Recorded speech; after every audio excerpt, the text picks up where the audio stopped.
It's been a few months since I've done a land update. The grass is looking pretty good. Winter came and it was cold, and so it really hasn't grown much more than what it did last year, so you can still see these spots. But it is starting to grow again. And apparently we got some rocks here. Probably better get rid of those. Anyway, the plan once was to put a big 4-bedroom, 3-bay garage house here. It would come from about right here and go down and then curve out to the driveway.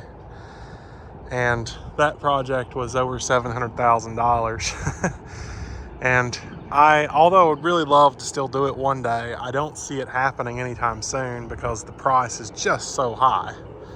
And then over here we were going to build a 3-car garage with an apartment upstairs, 2-bedroom, 2-bath. And this one was a 4.5 bath. So yeah, probably way more house than I actually needed anyway, but the garage is still within reach. It's still within reason. I think it all depends on what lumber prices do, but I think at one point we were at $200,000 was the estimated cost, so I was going to do that. And I may still go ahead and do that. It's just the process is going to take a while. It's going to be a lot longer than I thought. Back when I was making good money, I was like, heck, 6 months, we'll knock this out.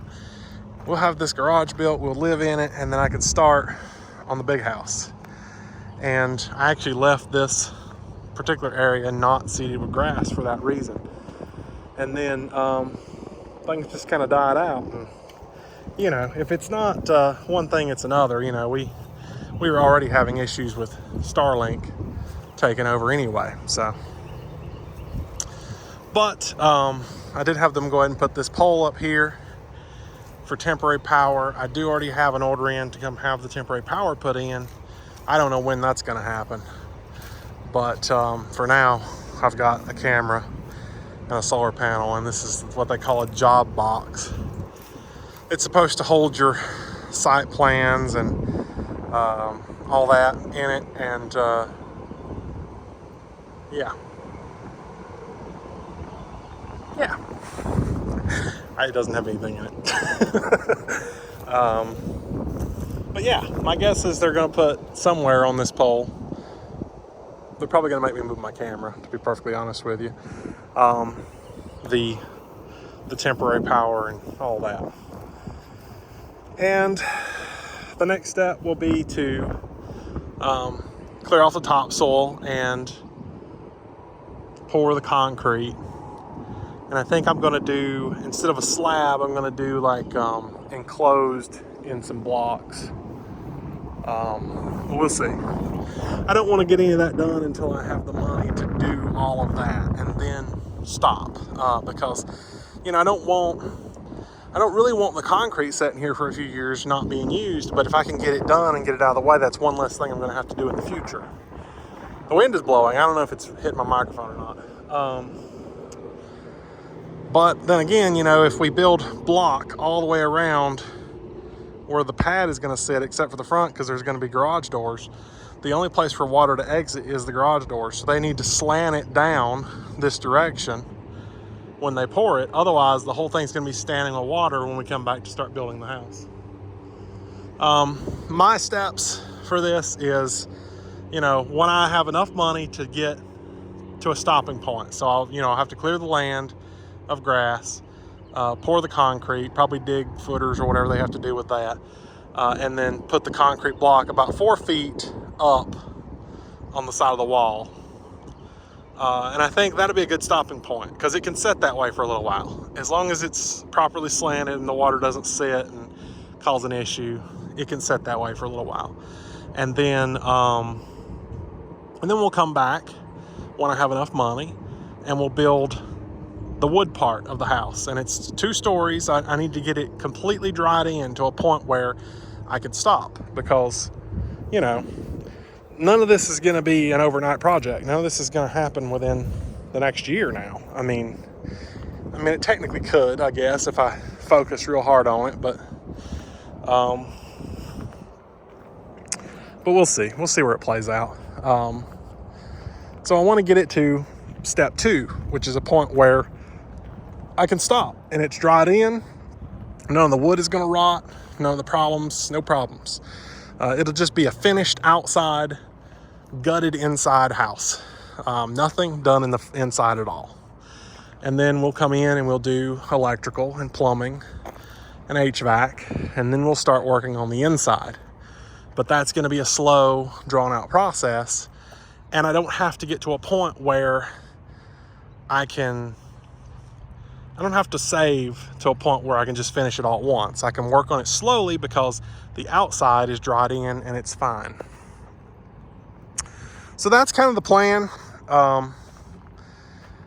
Tentative plan, because who knows. I would like to eventually do this house one day. It'll be fine. We can live in this garage. I mean, it's plenty big enough. It's going to be fine. It's the same square feet as my current house, just not as long. It'll be more wide than long. And joke for Devin. Anyway, would like to eventually come back and do this as well, but there's no plan at this point. There's no definite plan. The house, best I can remember, like I said, it started up here around the edge, and it came to maybe right here. To get kind of down a little bit more. So the house is not huge, and we've got a huge backyard. And this was going to be, I thought about putting a pool back here. I thought about putting an outdoor kitchen at one point. And I could still do all these things because those are not expensive projects. The house is. The house is the most expensive project. This area over here was not here before. This is what they added the last time they came in. If you remember, it stopped about right here and it started sloping down. And so they brought the extra dirt and made this flat, which is not at all what they said they were going to do. But I mean, at this point it's done and I don't hate it. Some areas for concern are, we don't really know where the septic field bay is, the drain field. It may be right here and it may be off down in here somewhere. I don't remember when they put it in, but I know for a fact that it is covered up at this point because my thought is that it went down to here. And there's new dirt here. This was not here before. When they put the septic tank in, they said we can't put any dirt on top of it because they won't pass inspection. Well, after the inspection was done, they're like, oh, we can do whatever we want now. And it's like, well, there's got to be a reason that they wouldn't pass the inspection. You're probably not supposed to put the dirt on top of the septic lines, but they did. So here we are, and hopefully my septic doesn't fail, because if it does, I mean, I'm gonna have to get a new septic put in, and then that begs the question of where where would I get the septic put in? Maybe down here, because I feel like this right here is untouched ground right here. It has been scraped and grass planted on it, but they won't let you put it in new dirt. It can't go up here. It can't go down there where we've dug, because that's not the natural ground anymore. Over in here, I do own this, but I would have to get the trees taken out to put the septic in here if I had to redo it. So that would be a pain. I guess it wouldn't be the end of the world. Right in here and have the lines go down that way. I own all this, so it wouldn't be an issue. But yeah, food for thought. Hopefully the septic lasts. But we had the septic put in big enough to handle everything. So you can see two things here and here. And the left one, they're both 1,000 gallon, I think, tanks. 2 tanks. The left one is big enough for a 3-bedroom house to do for this one over here. Now, we were going to do 3 in an office. It wasn't 4-bedroom, it was 3 in an office, but And then this one is big enough for a 2-bedroom, which goes to the garage. And I asked about, like if I wanted to park an RV right here where I'm standing. Can I tie into this tank? Yep, that's perfectly fine. So yeah, either tank. They plan the system way bigger than it's supposed to be because they expect that there will be, 2 people per room and all the rooms occupied at all times. So, what a system is planned for a 5-bedroom, it's for 10 people safely. That's never going to happen. There's maybe 3 people will be here at all times for a short amount of time, but always 2 people. So yeah, no. System's way bigger than it needs to be. So as long as covering it up didn't cause an issue, we're good. So then, like I was saying, I got all this extra space right here that was added, and they added this drain over here, which, I mean, maybe it helps, maybe it don't. I really don't know. What do I want to do with this land here? I mean, I can do anything I want with it. And we go back to the septic issue in a minute, but one potential thing that I've thought about doing is putting some storage buildings right here. Like I have at home, the big garage. Probably like 14 by 36 or something crazy. 2 of them. And converting them into houses. Building them on the inside. On the outside it'll look like a storage building, but on the inside it will be a house. Now I don't know if I'll be able to do that legally or, per code, I guess you'd say. Because again, it would have to tie into one of the septic tanks, and that could be an issue as far as, it's only 3 and 5-bedroom total, 3 and 2. And then if I add a 1 or 2-bedroom building, 2 of them here, that's more bedrooms tied to that septic that was not intended for. Now, sure, like I said, I could put another septic over here and expand my possibilities if I really wanted to. But my thought was to buy 2 storage units to rent as houses. Yeah, I know that's, people are like, I wouldn't rent that, but there are people who like tiny homes, and this would be like the Mac Daddy of a tiny home because it actually be pretty dang big. That's why I was talking about 2 bedrooms. Kind of similar to what I have now for my storage building, but I would take out the lofts because I don't like the loft idea. And you could make it look really nice. You could insulate it really well. And then I would still leave room over here for the house, the pool, the outdoor kitchen, whatever else I want to do over here. My storage building is going to the far side of the garage, my current storage building, in between the bank and the garage. So that's where the technicalities come in that I want to talk about. My garage. So anytime you build a structure, a permanent structure, it has to be so many feet off of your well, so many feet off of your septic. And the well and septic have to be so many feet between each other. So here, I believe it's 50 feet. The well and septic have to be 50 feet apart from each other. The septic is here. The well is supposed to go at the top of that bank over there. Supposed to, if they find water. That's kind of another issue. But anyway, we'll see about that. So the building, the garage, can't be more than, I think, 15 feet from here and 15 feet from the well. We'll be fine with that. The problem that we run into is when I want to put my storage building in between that building and the bank that the well's setting on. It will technically be closer than 15 feet to the well. But a storage building does not count as a permanent structure. It is movable. It is mobile. It is not anchored to the ground. It's sitting on blocks and that's it. So a permanent structure gets away with that because a non-permanent structure gets away with that because it's not permanent. So that makes me wonder, if I put 2 storage buildings here and convert them into houses, they're not permanent structures. Is that going to get away with hooking into this? Because the reason I say that is I asked, can I put my camper here if I get a fifth wheel? It does not count because it is not a permanent structure. It can tie into this and dump into this without any problem at all. So it's got me thinking, if that's the case, I want to put at least 2 right here. And I know I can get them for $10,000, $15,000. And then I don't know what it would cost to furnish the inside and make it look nice, but build it into a nice house, a nice living place, and rent it on land I already have, I already pay for. I will eventually live on myself right over here.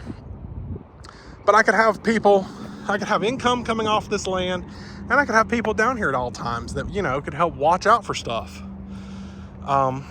The whole thing sounds like a really good idea to me. And it just kind of struck me the other day at work. I was watching a YouTube video. Someone was showing how they had converted a storage building into a house, and it was really nice. And I was like, wow, I could live in that. The rooms were a little small, so that's something I would want to do different. You know, in this particular one that I watched on YouTube, he had, you know, the narrow end. So like, this is the narrow end, and half of it was a bedroom and the other half was a bathroom. And it's like, wow, that's a really small bedroom.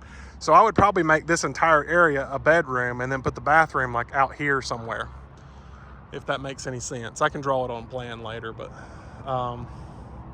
just thoughts. I'm gonna check into it. I mean, if I can get away with hooking up another 1 or 2 bedroom facility into this septic, and then obviously the well is going to provide for all the houses, there's plenty of water to go around. This may be a nice little money making opportunity, and if you think about it, I mean, it's not a whole tremendous lot of money to build. $30,000 to $50,000 is what I estimate to completely build it, furnish it, you know, appliances, and get it ready for somebody. And if I didn't want to do the rental, the month-to-month rental thing, I could always Airbnb them. I mean, it's just an option, you know. I don't know. I'm just, as of lately, I've been focusing on things that I want to do that's going to make me a steady income passively. Rental property is probably far from passive, but it is pretty easy, and it's something I'm familiar with, and there's stuff all over my truck. We'll take this to the car wash later. Anyway, that's just my thoughts for right now. I'm going to work on this and build it. Don't know the timeline just yet. Maybe 1 to 2 years, maybe. We'll just see how things go. 2 buildings here, possible rental properties. I think this could be done. I mean, I could do that this year. If everything works out and I can tie into the septic, or, I mean, you know, I mean, I've lived in some places, we'll say, that the landlord doesn't technically follow the book. And he, you know, he wouldn't care. He would put them in and tie them in and pipe it himself, and what they don't know won't hurt them, kind of thing. I don't know, you know, who knows? We'll see about that. It's not a permanent structure. I don't have to get any kind of building permits to put it up or to finish the inside or any of that. So it makes me think that I'm not going to need any kind of permits or special privileges to hook it in to one of these septic tanks, preferably the front one, because like I say, I may never build this house. I may one day. So technically I'm good for 3 bedrooms right here on that front tank if I want to and buy the code. But I want to leave that option open if I ever do decide to build this house. So, okay, well, that's what's on my mind for now. And 20 minutes into a video, hopefully this was useful to some extent. Okay, see you later.